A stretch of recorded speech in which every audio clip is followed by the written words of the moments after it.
Amados hermanos, que el Señor les bendiga. Tengan todos ustedes muy buenas tardes.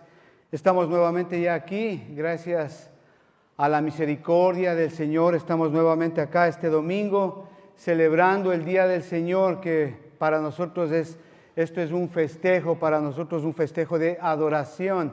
Así que con eso en mente, amados hermanos, si fueran tan amables de abrir ahí sus Biblias, la palabra de Dios, ahí en el libro de Efesios, capítulo 2, que es el libro que como congregación, como iglesia estamos estudiando. Un libro muy útil, muy pertinente para cada creyente, creo yo, para todas las iglesias, hermano, especialmente en estos tiempos que estamos viviendo. Así que vamos hoy a ver, como ustedes saben, de hecho la vez pasada empezamos una gran sección, una nueva gran sección ahí en el capítulo 2 de Efesios, desde el versículo 11 al versículo 22. Y es una sección importantísima en la cual Pablo está apuntando a un problema específico dentro de la iglesia, ahí en Éfeso. Y vimos la vez pasada los versículos 11 y 12. ¿Recuerda usted un problema que incluso hay todavía hoy día en las iglesias, hoy en día? ¿Sí? Es decir, que Pablo está enfrentando un problema muy grande, como lo vimos la vez pasada, ¿no? ¿Cuál es este problema? La división en la iglesia, la división entre judíos y gentiles. Y esto incluso es muy común hoy día en las iglesias. Hay divisiones entre hermanos, entre hermanas. Y eso obviamente no debe de ser. La división que hay en la iglesia puede ser por muchas razones: ataques del enemigo, doctrinas falsas, falsos maestros, el pecado muy permisivo dentro de la iglesia. Y eso es lo que obviamente causa disolución, división, problemas, pleitos. Y esto no solo es porque los seres humanos a veces no tenemos las facultades necesarias, o muchas veces es difícil relacionarnos entre nosotros, es muy difícil, y de esa manera pues tratar de solucionar un problema, sino que también en el caso de Pablo que estamos viendo acá, vemos que en la iglesia de Éfeso había un odio muy definido entre judíos y gentiles. Aprendimos que es un judío, aprendimos que es un gentil la vez pasada, recordará usted. Y eso, había un odio entre ellos. Y por eso Pablo, de hecho, en el versículo 11, él está apuntando a este problema. Dice, por tanto, dice, acercaos, acordaos de que en otro tiempo vosotros los gentiles, en cuanto a la carne, erais llamados incircuncisión por la llamada circuncisión. Es decir, Pablo está apuntando el problema que había ahí. Los judíos les tildaban a los gentiles de ser incircuncisos, y los gentiles les acusaban o les tildaban a los judíos de ser circuncisos. Es decir, había un pleito, una división ahí. Pablo apunta muy bien el problema que está pasando ahí. Esta división, este odio, debemos de entender que vino de generaciones, de cientos de años atrás. Escuche, este conflicto, esta separación no era social, no era de carácter étnico, no era de carácter cultural, ni siquiera político. Era un asunto netamente religioso. Esta separación, esta división era un asunto religioso. ¿Cómo sabemos esto? Lo vimos la vez anterior, cuando Dios escogió a Abraham, ahí atrás en Génesis capítulo 12. Escogió a Abraham, y de hecho de Abraham sabemos y entendemos que sale, o eventualmente tenemos al pueblo de Israel. Y del pueblo de Israel eventualmente tenemos la tribu de Judá. Y de la tribu de Judá eventualmente viene nuestro Salvador, nuestro Señor Jesucristo. Es decir, que Dios escogió a Abraham para que de ahí salga el pueblo de Israel, y obviamente de ahí el Redentor, Jesucristo. Dios les dio la ley, Dios les dio sacerdotes, Dios les dio profetas. De hecho, Dios vivía con el pueblo de Israel, vivía con ellos. El Shekinah bajaba muchas veces al tabernáculo, al templo. Había una manifestación directa con el pueblo de Israel. Lo que los gentiles, las demás tribus, las demás naciones no tenían esta virtud. Todo esto era obviamente el medio que Dios utilizó para alcanzar un fin. ¿Cuál era este fin? Que Israel sea testigo del verdadero Dios a todas las naciones del mundo. A todas las naciones del mundo. Dios les formó para ser una nación misionera que den testimonio al mundo. Si de hecho podemos irnos a Éxodo, por ejemplo, 19, capítulo 19, versículos del 3 al 6, podemos entender lo que estamos hablando. Éxodo 19, no estaba acá en mis notas. Por esta razón es que me demoro un poquito, téngame usted paciencia. Claro, capítulo 19 del libro de Éxodo, y dice así, Dios hablándole a Moisés. Moisés subió a Dios y Jehová lo llamó desde el monte diciendo, así dirás a la casa de Jacob y anunciarás a los hijos de Israel, vosotros visteis lo que yo hice con los egipcios y cómo os tomé sobre alas de águilas y os he traído a mí. Ahora pues, si diereis oído a mi voz y guardareis mi pacto, vosotros seréis mi especial tesoro sobre todos los pueblos, porque mía es toda la tierra. Dios hace un llamado específico a Moisés. ¿Para qué? Para que ellos sean testigos, sean misioneros al mundo. El pueblo de Israel tenía que mostrar a todas las naciones gentiles, a todas las naciones paganas, quién es el Dios verdadero. Versículo 6, y vosotros me seréis un reino de ¿qué? De sacerdotes y de gente santa. Estas son palabras que dirás a los hijos de Israel. Hay un propósito para el cual Dios formó al pueblo de Israel. Ser una nación santa en medio de pueblos, tribus, gentiles, paganas, idólatras, pecadoras. Para eso justamente Israel fue creado, el pueblo de Dios. Ellos eran responsables de decir a todas las naciones que hay un Dios verdadero. Pero el pueblo de Israel falló en este cometido. Falló. Un ejemplo de ello es, por ejemplo, si estamos hablando en términos del Antiguo Testamento, un ejemplo de ello es el libro de Jonás. Si usted ha leído el libro de Jonás, usted está entendiendo lo que estamos hablando acá. Recuerda, Dios le hace un llamado a este profeta, a Jonás, y le dice, mira Jonás, yo quiero que vayas allá a Nínive y les prediques la palabra de Dios. ¿Qué hizo Jonás? Jonás se dio la vuelta y fue al lado contrario donde Dios le dijo que vaya y predique la palabra de Dios. De hecho, Jonás incluso se enoja con Dios. Jonás capítulo 4 dice así, pero Jonás se apesadumbró en extremo y se enojó. Él no quería predicar la palabra de Dios a gentiles. Se enojó. Versículo 2, y oró a Jehová y dijo así, ahora, oh Jehová, ¿no es esto lo que yo decía estando aún en la tierra, en mi tierra? Por eso me apresuré a huir a Tarsis, porque sabía yo que tú eres Dios clemente y piadoso, tardo en enojarte, de gran misericordia, y que te arrepientes del mal. Ahora pues, oh Jehová, te ruego que me quites la vida, porque mejor es la muerte que la vida. Jonás se enojó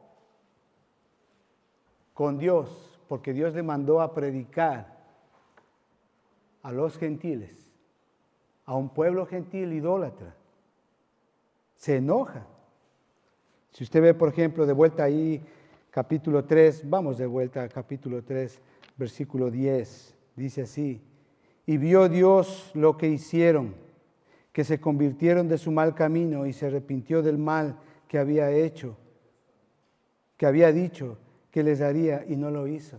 Había un juicio sobre toda esta tierra de Nínive. Había un juicio. Y Dios les da la salvación a estos gentiles Y por esta razón, versículos 1, 2, 3, vemos el enojo de Jonás. Se enojó con Dios, porque Dios salvó a toda una nación gentil. Vinieron toda esa generación de Nínive, conocieron y fueron temerosos de Dios. Si usted lee todo el libro de Jonás, usted va a entender esto. Jonás y todo el pueblo de Israel no tenían ningún deseo de que los gentiles se salven y conozcan al Dios verdadero. Ellos odiaban a todos los no judíos.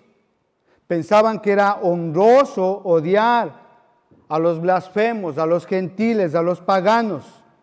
Y pensaban que solamente era honroso para ellos proteger a Dios, a Jehová.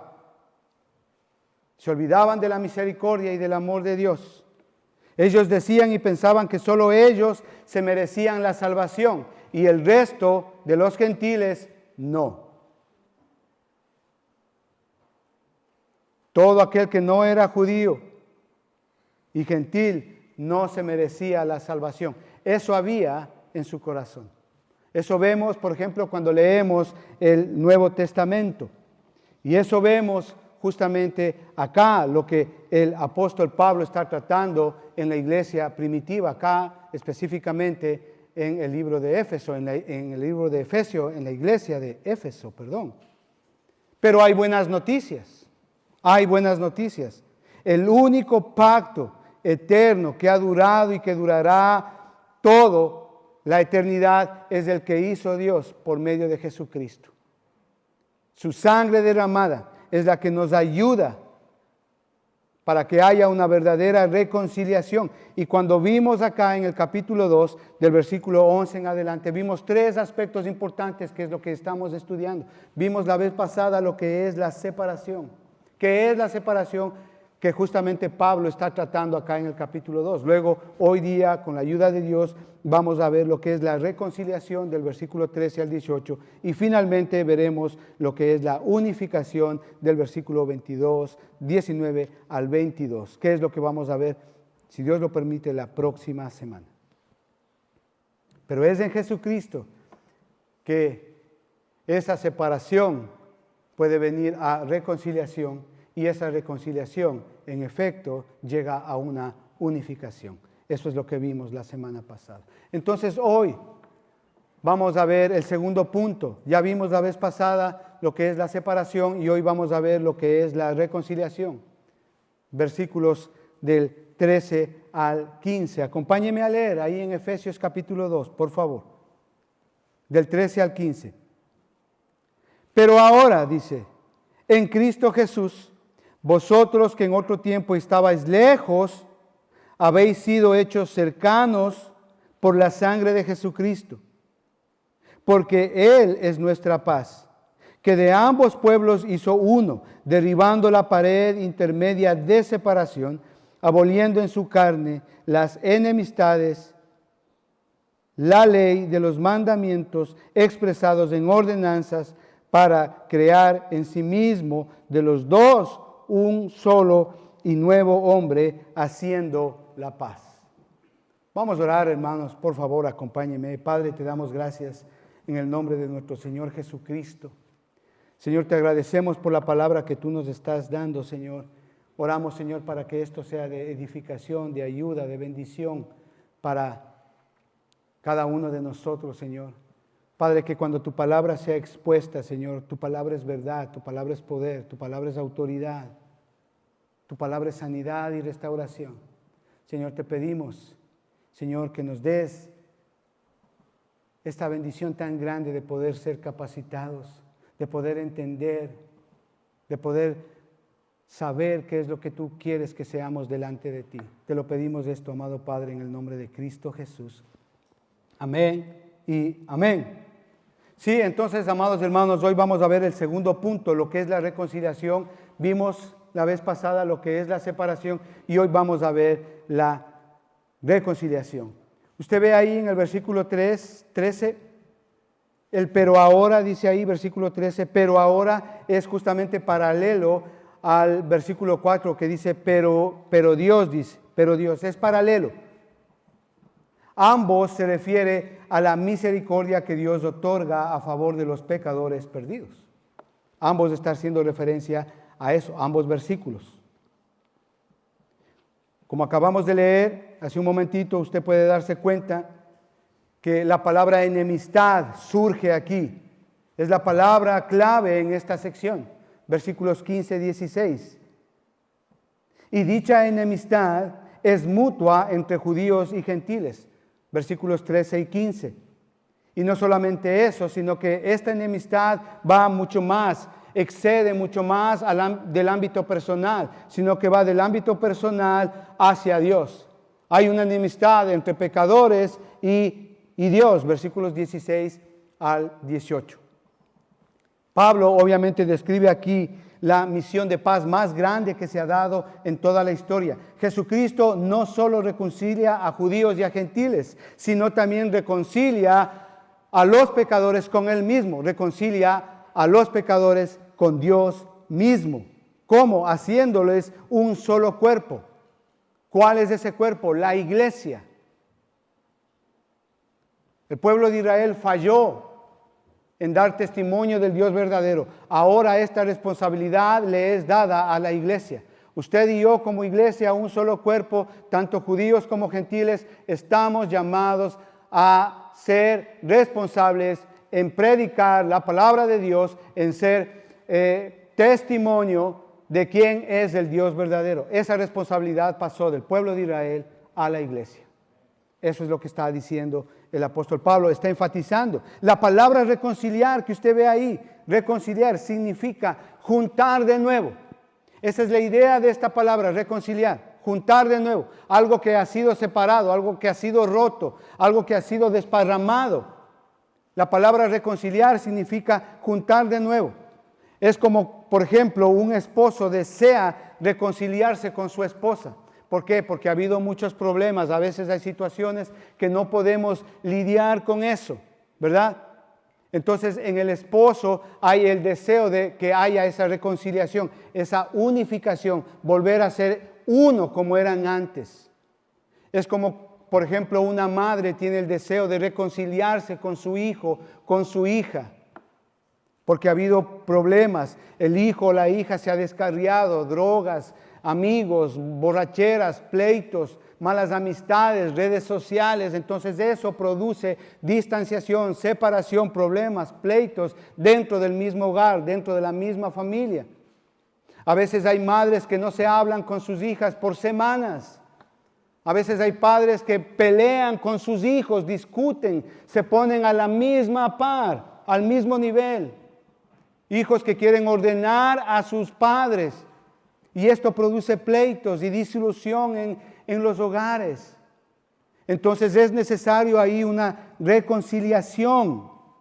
De la misma manera, el pecador necesita reconciliarse con Dios. ¿Por qué? Porque el pecado separa, el pecado destruye, el pecado daña, el pecado corrompe.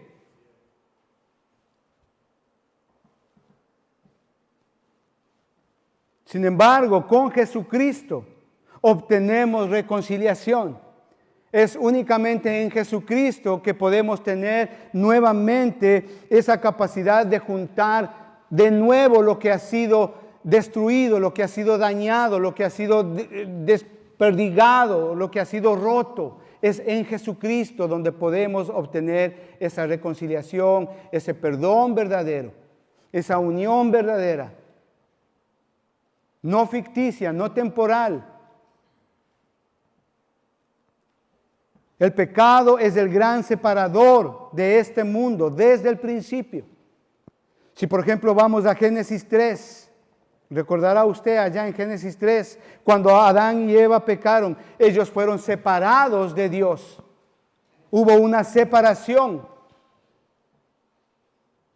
Adán y Eva pecaron y Dios eventualmente se separó de ellos. El pecado estaba ahí en medio. Eventualmente ellos murieron espiritualmente por justamente esta separación. Si vamos más adelante, por ejemplo, en Génesis capítulo 4, del versículo 8 en adelante, vemos que los hijos de Adán y Eva. Se separaron entre ellos, hubo pleito, división, y el uno mató al otro. El mayor asesinó al menor. Hubo separación, hubo envidia. Si usted sigue la narrativa de todo ese texto. Caín mató a Abel. Ya en Génesis 6, el asunto del pecado fue de una manera tan grande, tan exponencial. El pecado se manifestó en la humanidad que el pecado subió literalmente al trono de Dios. Y Dios destruyó a toda la humanidad por causa del pecado. Había guerras, había pleitos, disoluciones, perversidad en toda la humanidad en aquel tiempo. Guerras entre hombres, entre mujeres, esto era increíble. Sin embargo, aún así, después del diluvio, la maldad, la desilusión continuó entre los hombres, siguieron pecando contra Dios, el uno contra el otro. Y aquí es donde vemos otro juicio de Dios. Dios confundió las lenguas. Génesis capítulo 11 y versículo 9. Ellos querían llegar a ser como Dios, llegar a lo alto, al cielo con Dios. Orgullo, autosuficiencia. Y el Señor les dice, no es así. Génesis capítulo 11, versículo 9. Entonces, solo entonces, Dios llamó a Abraham. Génesis capítulo 12. Y en su plan, en su voluntad, en su soberanía, Dios elige a Abraham. Y le dice, sal de la tierra de Ur de los Caldeos. Sal porque yo haré de ti una gran nación.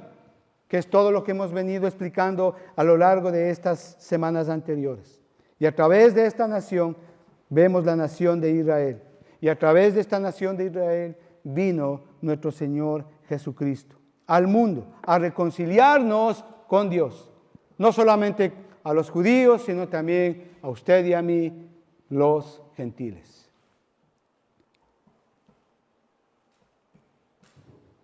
Y eso fue su obra en la cruz, la que nos reconcilió, abolió la enemistad entre judíos y gentiles.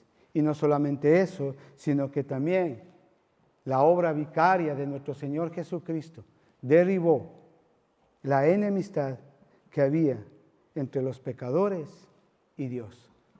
Gracias al Señor Jesucristo, nosotros estamos reconciliados con Dios.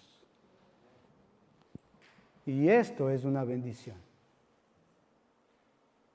Así que con esto en mente, amados hermanos, a manera de introducción, vamos a ver como primer punto acá, o como punto A, si usted quiere llamarlo, vamos a ahondar un poquito más con respecto a la enemistad entre judíos y gentiles. ¿Qué es lo que Dios nos enseña? Acabamos de leer versículos del 13 al 15. ¿Qué es este asunto de la enemistad entre judíos y gentiles? Recordará usted que Dios había puesto una diferencia entre judíos y gentiles desde Abraham para llevar a cabo el propósito de salvación. Lo entendemos ya. Pero una vez alcanzado este propósito, no hubo más diferencia. Este propósito se había cumplido ya para siempre. Ya no hay más diferencia entre judíos y gentiles. Todas las barreras han sido quitadas, han sido derribadas a través de la obra de Jesucristo en la cruz. En cuanto a su reconciliación, acompáñeme ahí, 1 de Juan capítulo 4 y versículo 10.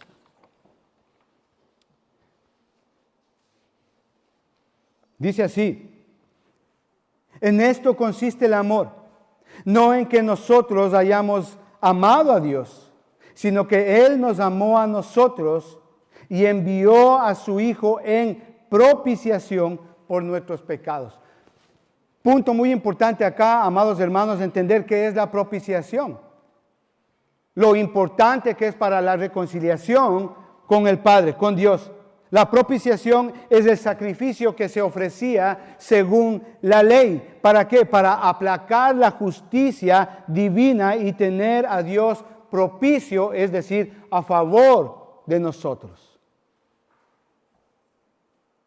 A la iglesia primitiva se le hizo difícil, muy difícil entender esta lección.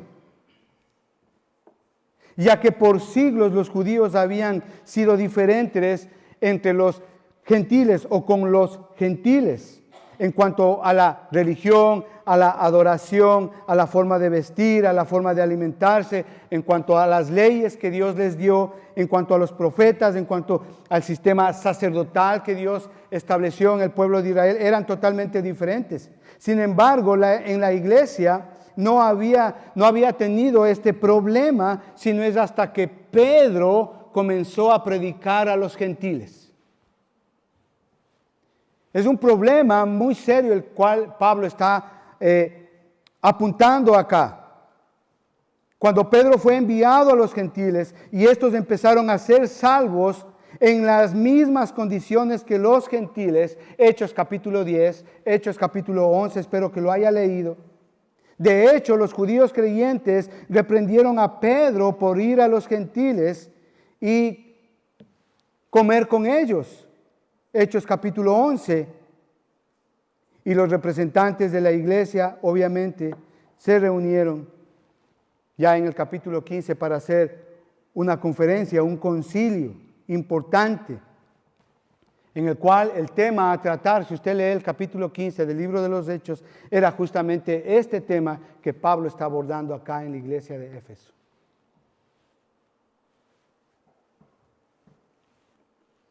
Era necesario que un gentil se hiciese judío y observar la ley para llegar a ser creyente y para ser salvo. Ese fue el tema del primer concilio ahí en el capítulo 15 del libro de los Hechos.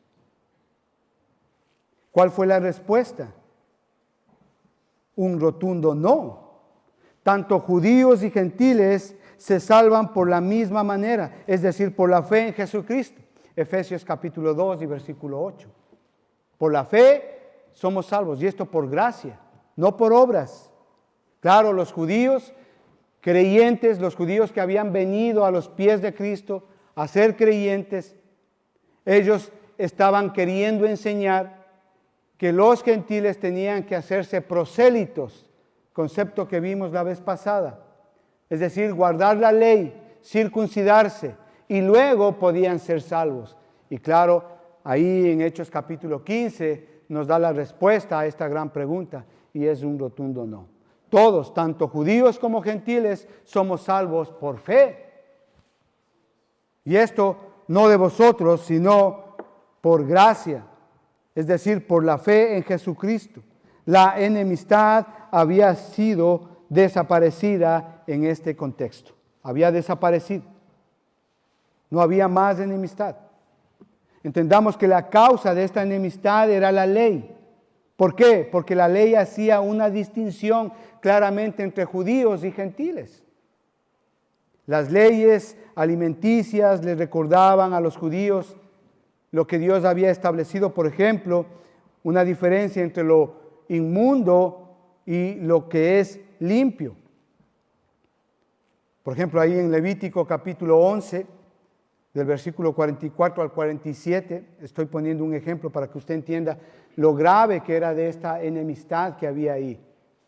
Y la profunda, digámoslo así, insistencia de los judíos creyentes en querer que los creyentes gentiles hagan lo que la ley decía. Mire lo que dice ahí, Levítico 11, del versículo 44 en adelante. Dice, porque yo soy Jehová vuestro Dios, vosotros por tanto os santificaréis y seréis santos, porque yo soy santo, así que no contaminéis vuestras personas con ningún animal que se arrastre sobre la tierra, porque yo soy Jehová que os hago subir de la tierra de Egipto para ser vuestro Dios. Seréis pues santos, porque yo soy santo.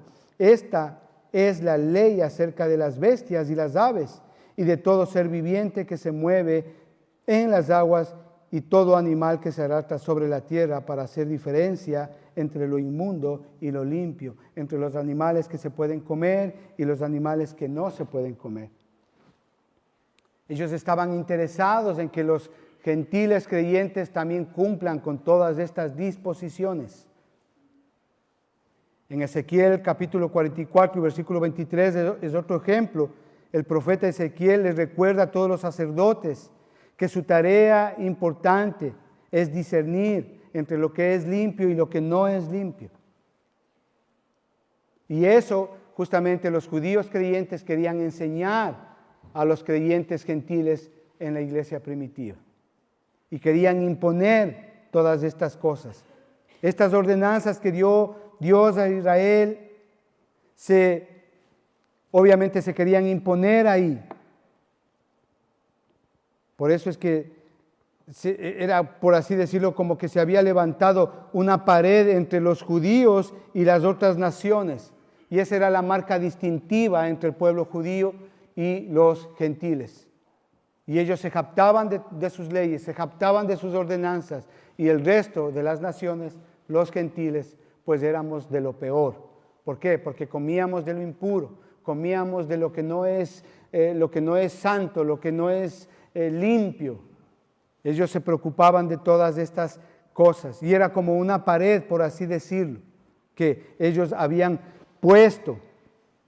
De hecho, había una pared, literalmente había una pared en el templo, ¿sí? En el templo de Israel había una pared donde los judíos separaban el atrio de los gentiles con el patio, o atrio es lo mismo, de los judíos. Había una pared literal ahí, donde no podían pasar los gentiles a donde están los judíos, ahí en el templo de Jerusalén.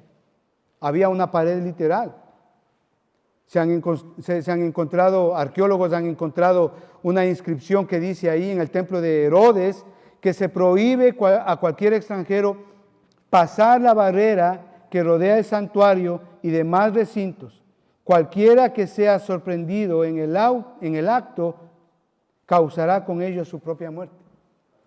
Es decir, había prohibiciones. O sea, usted iba ahí, veía ahí, cuidado pasar, de lo contrario puede morir si usted pasa al lado de los judíos. O sea, realmente esto era serio. Entonces los judíos que Pablo había ido, pensaron que Pablo había ido demasiado lejos con esta idea. Y trataron incluso de arrestarlo a Pablo. No solamente Pedro tuvo problemas, Pablo también tuvo problemas con esto, por ir y predicar a los gentiles. Hechos capítulo 21, del versículo 28 en adelante. Pablo tuvo serios problemas con esto. Pero, ¿qué quiero decirles con esto? Que para los judíos y gentiles que se puedan reconciliar, tenía que derribarse esa pared. Y Jesucristo hizo esto en la cruz. Con su muerte. El precio justamente para la reconciliación, para la unificación entre judíos y gentiles, fue justamente la destrucción de esa pared simbólica, por así decirlo, que los judíos levantaron entre judíos y gentiles. Y Jesucristo fue el que pudo reunificar nuevamente. ¿Cómo? Con su sangre, con su sacrificio. En la cruz. Es decir, el precio de la reconciliación fue la muerte de Jesucristo. ¿Por qué? Porque cuando Él murió, el velo del templo se rasgó en dos y la pared que formaba esa barrera figurativamente se derribó. Y ahora todos, tanto judíos como gentiles, tenemos acceso al Padre, tenemos acceso a Dios. Jesús quitó esa barrera que separaba a los judíos y los gentiles. ¿Cómo? Cumpliendo con las exigencias de la ley. De vivir una vida justa, una vida santa, una vida sin pecado. Llevando sobre Él mismo la maldición de la ley, muriendo en la cruz. Gálatas capítulo 3, versículo 10 en adelante nos habla de esto. Dice así: porque todos los que dependen de las obras de la ley están bajo la maldición, pues escrito está: maldito todo aquel que no permaneciera en todas las cosas escritas en el libro de la ley, para hacerlas. Versículo 11: y que por la ley ninguno se justifica para con Dios. Es evidente, porque el justo por la fe vivirá. Y la ley no es de fe, sino que dice: el que hiciere estas cosas vivirá por ellas. Cristo nos redimió de la maldición de la ley, hecho por nosotros maldición. porque escrito está, maldito todo aquel que es colgado en un madero. Jesucristo cumplió la ley en la cruz. Y por esta razón, tanto usted como yo tenemos acceso al Padre. No hay división, no hay barrera que nos impida. Hay una reconciliación. No solamente entre gentiles y judíos, sino también entre el Padre y nosotros. Jesús quitó la barrera legal. Eso es lo que yo quiero enfatizar aquí, esa barrera que separaba a los judíos de los gentiles. Por siglos había esta diferencia entre ellos, pero ahora no hay diferencia entre judío y gentil. ¿Por qué? Porque el Señor mismo, que es el Señor de todos, Él con su muerte, con su sacrificio, Él derribó esa pared. Porque todo aquel que invocare, dice, el nombre del Señor, será salvo. Romanos capítulo 10, versículos 12 y 13. No hay diferencia entre judío y gentil, pues el mismo Señor, que es Señor de todos, es rico para con todos que le invocan, porque todo aquel que invocar el nombre del Señor será salvo. ¡Qué bendición! ¡Qué bendición, amados hermanos! Es Jesucristo, es en Jesucristo que tanto los judíos como gentiles llegamos a ser uno. Él es nuestra paz. Efesios capítulo 2, versículo 14 dice, porque Él es nuestra paz. En Él hay paz, en Él hay reconciliación. A través de Cristo, el gentil alejado es hecho cercano a Dios. Versículos 13 dice así, pero ahora en Cristo Jesús, vosotros que en otro tiempo estabais lejos, habéis sido hechos cercanos por la sangre de Cristo. Versículo 17. Y vino y anunció las buenas nuevas de paz a vosotros que estabais lejos y que estabas tan cerca. Es decir, tanto a los judíos, a los gentiles como a los judíos, en ese orden.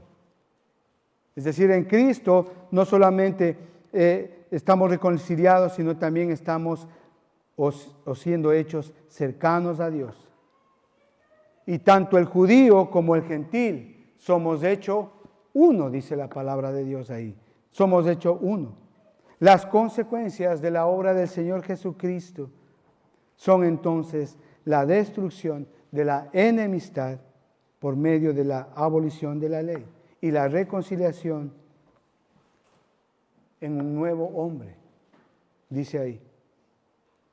Es la iglesia, el cuerpo de Cristo.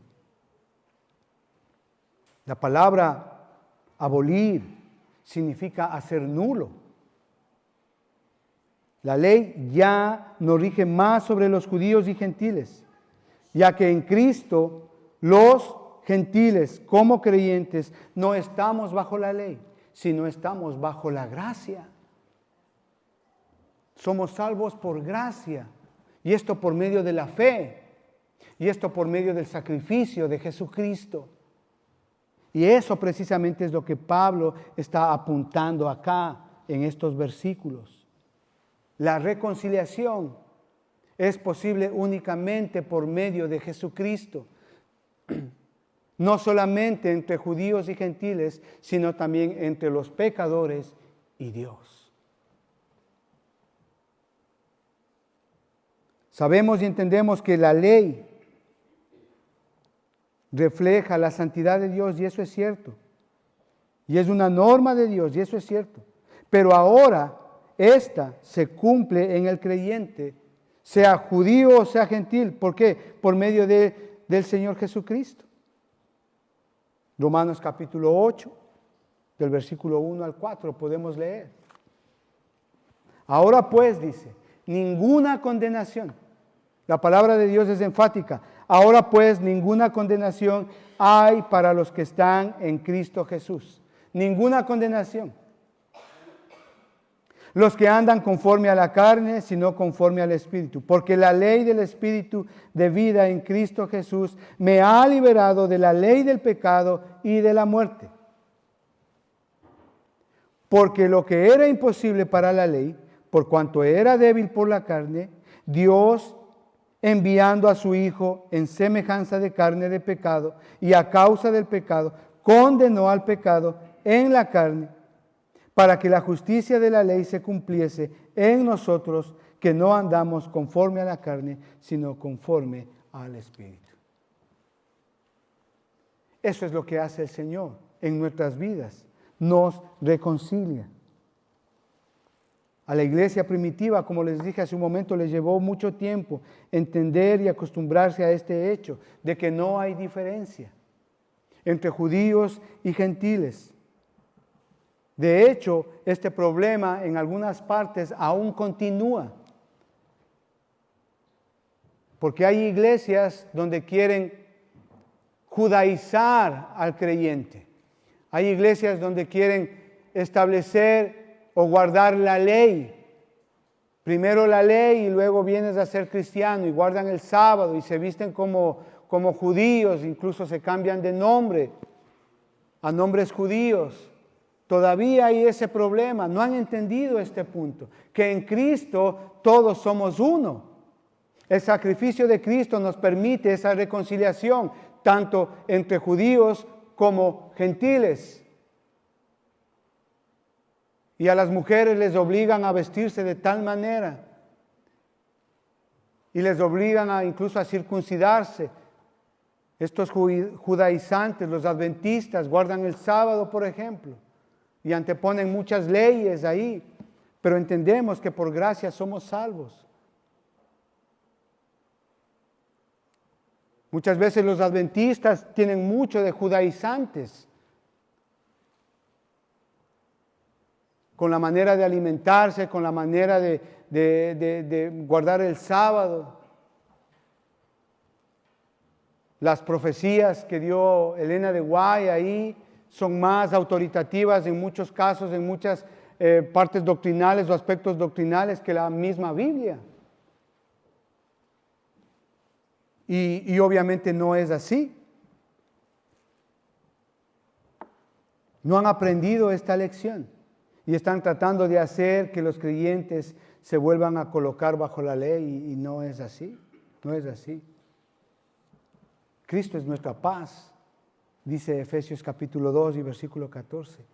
Él hizo la paz, versículo 15, aboliendo en su carne la enemistad, las enemistades, la ley de los mandamientos expresados en ordenanzas, para crear en sí mismo de los dos un solo y nuevo hombre, haciendo la paz. Él hizo la paz, Él es la paz. El verbo usado aquí en hacer, que usted ve acá en la palabra de Dios, es realmente la palabra crear. ¿Qué es lo que Dios creó? La iglesia, el cuerpo de Cristo, una nueva creación. Segunda de Corintios 5:17, cuando venimos a Cristo, somos nuevas criaturas. Todo lo viejo pasó, he aquí, todas las cosas son hechas nuevas. Somos nueva creación. En la antigua creación todo estaba destruido, desordenado, separado por causa del pecado, pero ahora en la nueva creación hay unidad por causa de la justicia, en virtud de Jesucristo. Gálatas capítulo 3 y versículo 8. Acompáñenme a leer, versículo 28, perdón. Versículo 27 también podemos leer, le dice así: porque todos los que habéis sido bautizados en Cristo, de Cristo estáis revestidos. Versículo 28. Ya no hay judío ni griego, no hay esclavo ni libre, no hay varón ni mujer, porque todos vosotros sois uno en Cristo Jesús. Todos somos en Cristo Jesús uno. No hay diferencia. ¿Y sabe qué? Todo esto proviene de Dios, quien nos reconcilió consigo mismo por Cristo y nos dio el ministerio de la reconciliación, que Dios estaba en Cristo reconciliando consigo mismo al mundo, no tomándoles en cuenta a los hombres sus pecados, y nos encargó a nosotros la palabra de la reconciliación. Así que somos embajadores en nombre de Cristo, como si Dios rogase por medio de nosotros, o rogamos en nombre de Cristo. Reconciliaos con Dios. Al que no conoció pecado, por nosotros se hizo pecado, para que nosotros fuésemos hechos justicia de Dios en él. El pueblo de Israel falló en llevar este ministerio de la reconciliación. Hoy, en virtud de Jesucristo, usted y yo, la iglesia, tenemos el deber de llevar el ministerio de la reconciliación. Eso es lo que está diciendo acá.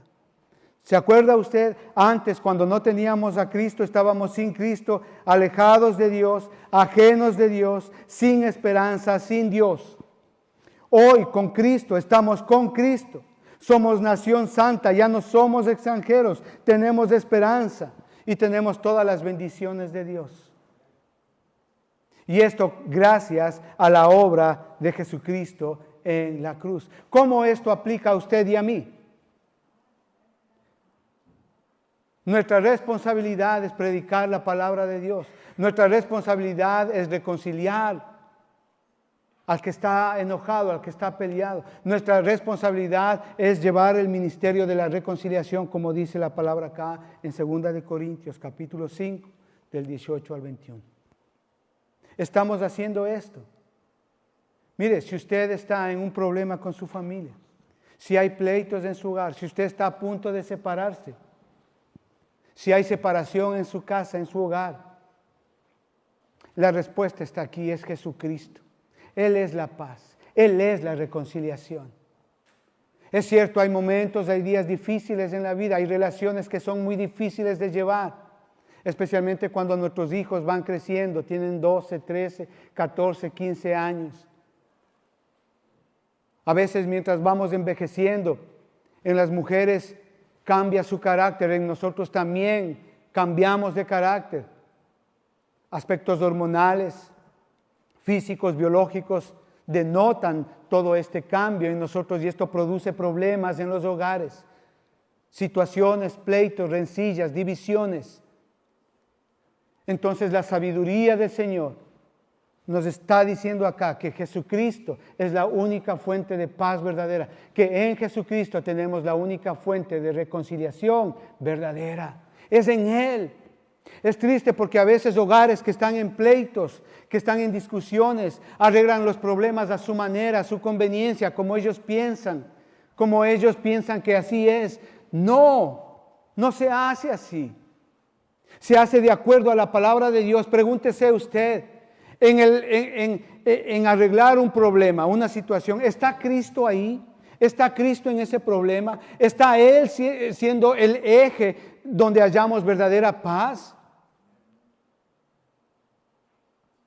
Es penoso porque padres, incluso padres cristianos, que ven que sus hijos están en problemas, en pandillas, en drogas, en pleitos, y para no tener problemas les dan lo que ellos les piden. Y les dan el nuevo teléfono y les dan la ropa que ellos piden. ¿Qué? Eso no es reconciliación. Eso no es solucionar un problema, amados hermanos. No, Cristo es la paz que necesitamos en casa.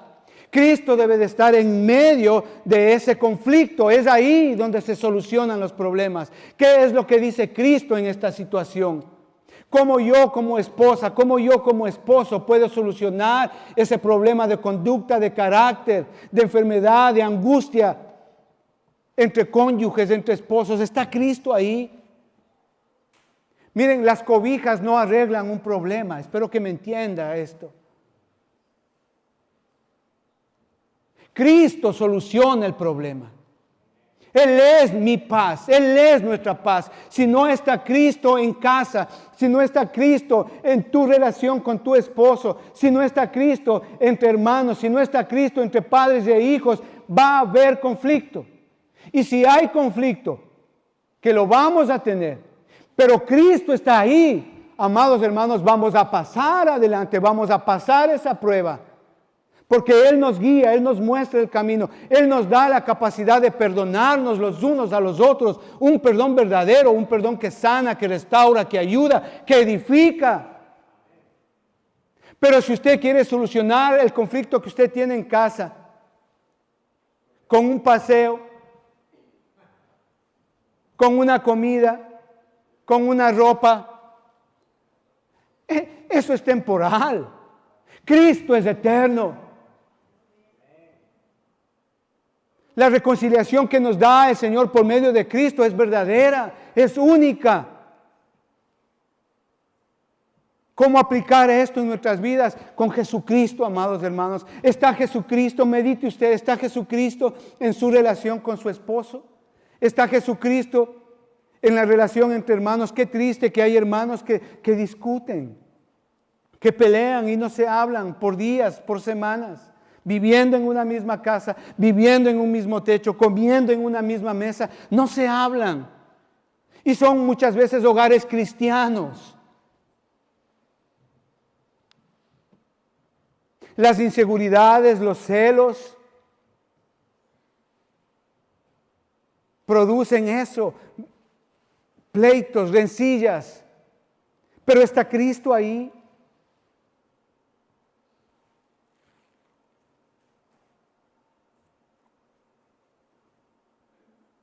Porque Él es nuestra paz, dice. Él es nuestra paz.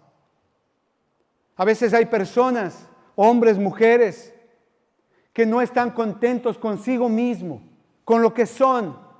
¿Y por qué me pasa a mí esto? ¿Y por qué yo tengo esta suerte? ¿Y por qué me sucedió esto a mí? Conflictos internos de una persona. Pero sin embargo dice ahí, porque Él es nuestra paz. ¿Está Cristo en tu vida? ¿Está Cristo en cada palabra que tú dices, que tú hablas? ¿Está Cristo en la manera en cómo tú te vistes? ¿Está Cristo en la manera como tú piensas? Dice la palabra que debemos de llevar nuestros pensamientos cautivos a la obediencia en Cristo Jesús. ¿Piensas como Él? ¿Hablas como Él? ¿Caminas como Él?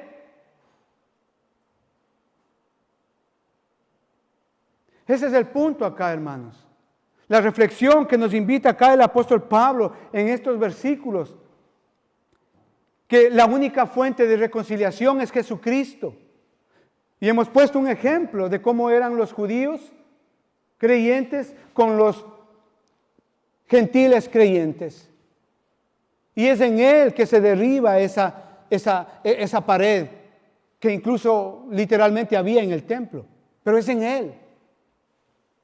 No es en tu experiencia, no es en tu intelecto, es en Cristo, en mi Cristo, en Él. ¿Cuántas veces queremos solucionar un problema a nuestra manera? ¿Cuántas veces queremos dar una solución a lo que yo aprendí hace 10, 15, 20, 30 años? Eso no funciona, va a ser temporal, va a ser momentáneo. Pero Cristo es nuestra paz. ¿Cómo le buscamos a Él? Está aquí en su palabra. ¿Cómo le buscamos a Él? De rodillas. Teniendo un momento de oración, un tiempo de oración con Él. ¿Cómo le encontramos a Él? Obedeciendo a su palabra. Dice la palabra de Dios que en la vida vamos a tener aflicciones. Es cierto que vamos a tener aflicciones, muchas. Pero ¿qué dice el Señor? Confiad que yo he vencido. Si ve, es en Él. Como decía la canción, el himno que cantamos hoy tan bonito. Todo es de mi Cristo, todo es de Él y para Él. Padre, te damos gracias en el nombre de nuestro Señor Jesucristo. Padre, agradecemos, Señor, la misericordia que tú derramas todos los días con nosotros. Padre, queremos pedirte que nos perdones, Señor, porque muchas veces queremos arreglar los conflictos, las rencillas que tenemos a nuestra manera, a nuestra conveniencia muchas veces. Señor, te pedimos que nos perdones. Padre, hoy entendemos que la reconciliación verdadera es en Jesucristo. Señor, oro para que tú nos des la capacidad y el entendimiento de poder buscarte, de poder someternos a tu palabra, de poder estar bajo tus mandamientos, Señor. que tu Espíritu Santo nos guíe a una reconciliación verdadera, donde tengamos edificación, donde tengamos sanidad, donde haya restauración, como familia, como esposos, como hijos, como hermanos. Te lo pedimos esto, amado Padre, en el nombre de Jesús. Y si tú estás escuchando por primera vez este video, este audio, y estás en problemas, en pleitos, en rencillas, tal vez contigo mismo o con algún ser a quien tú amas, la respuesta aquí está, en Jesucristo. Él es nuestra paz. Has buscado tener paz por muchas maneras, por muchas formas, de muchas maneras, pero Cristo es la solución. En Cristo tenemos la reconciliación. Y todo esto proviene de Dios, quien nos reconcilió consigo mismo por Cristo. Él es nuestra paz. Así que yo te invito a que vengas a Jesucristo, a que le recibas en tu corazón como tu Señor y como tu Salvador. Y el Señor va a empezar a obrar desde este momento y te va a dar la sabiduría para salir adelante. Y no solamente eso, sino que te va a dar una nueva vida, una vida espiritual nueva, renovada en Jesucristo. Padre, te agradecemos en el nombre de Jesús. Amén y amén. Amén, hermanos. Que Dios les bendiga. Muchas gracias.